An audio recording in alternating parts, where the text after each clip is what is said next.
are you the gatekeeper? He's like, no, and then she slaps the door in his face. Are you the gatekeeper? Yes. Yes, I am. Yes, I am. And I do like the floating scene where she's possessed. And That's she's a great practical effect. Yeah, they did a really good job because it reminds me of The Exorcist a lot, but they also spun Sigourney almost like a full circle. So it's like, I wonder how they actually did it. I didn't look can it tell up. you. Tell me how they did it, man. I want to know. I was trying to think of it. I'm like, was there like a platform that was holding just the side? I don't know. Tell me. So obviously there was like a beam that held her up, and they covered it with her clothing and her the curtain. Her nightgown. Yeah, exactly. So they strapped her into a solid bodysuit. And so that is because she was completely unwrapped in it, that was what allowed them to rotate her without her losing her place.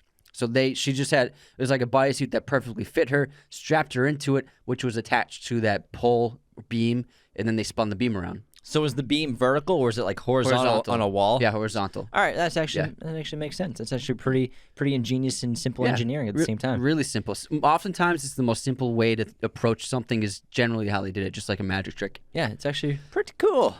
Pretty cool. He doesn't use a double. Alfred Button. That's a good prestige. You want it to be more complicated, but it's not. Your accents are trash, bro. I'm not an actor. Nice effort, though, but yeah. I think it was good. We'll let people... Hey, fans, did I do a good job? Leave a comment on YouTube if you think Anthony did a good impression or a good English accent right there. I'm Michael Caine. Your Michael Caine's good when you just say his name. But yeah, the climax of this film's great, where they get up there on the top of the skyscraper and they defeat Goza after she's been reawakened or brought from her dimension to Earth, and she's about to take over the entire planet. Or Goza, it's a goddess, so it doesn't really have a gender, whatever it wants to be, I guess. Yeah, but then she imbues her power into whatever the first thought of one of the men comes up with, and ends up being the Stay Puft Marshmallow Man.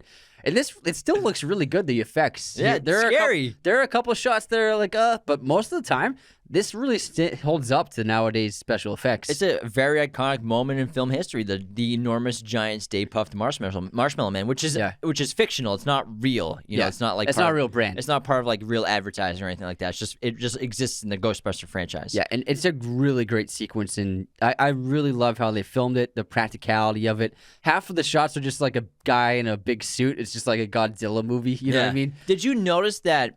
I don't know if it's true or not, but I just assumed when I watched Ghostbusters last night again was the Stay Puft Marshmallow Man's costume looks so much like Stranger Things, the diner, like the they did that on purpose. Yeah, that's what I'm assuming is a reference. They referenced that's a reference to Ghostbusters because it's like pretty much the same exact outfit. Yeah. That show made a bunch of references to Ghostbusters, actually, including actually the kids dressing up as Ghostbusters for Halloween. Oh, I didn't know that was a reference. Yeah, so that actually was a reference to when they wore Ghostbusters costumes. Ghostbusters. Oh, I totally went over my head, bro.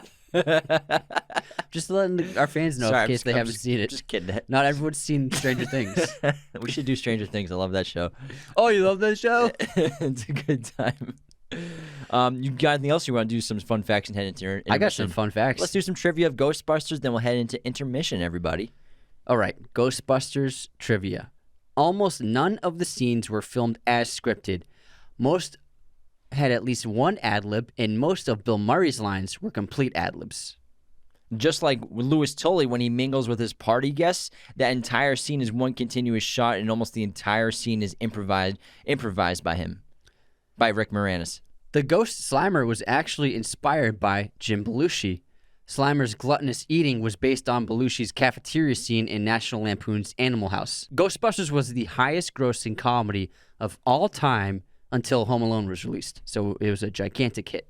In the song Ghostbusters by Ray Parker Jr., the chorus shouting, "Ghostbusters," is actually his girlfriend and her friends because he had a quick deadline that he had to meet to get the song done, so he just had all of them do the chorus for the song. Smart. Ended up being the #2 single that year.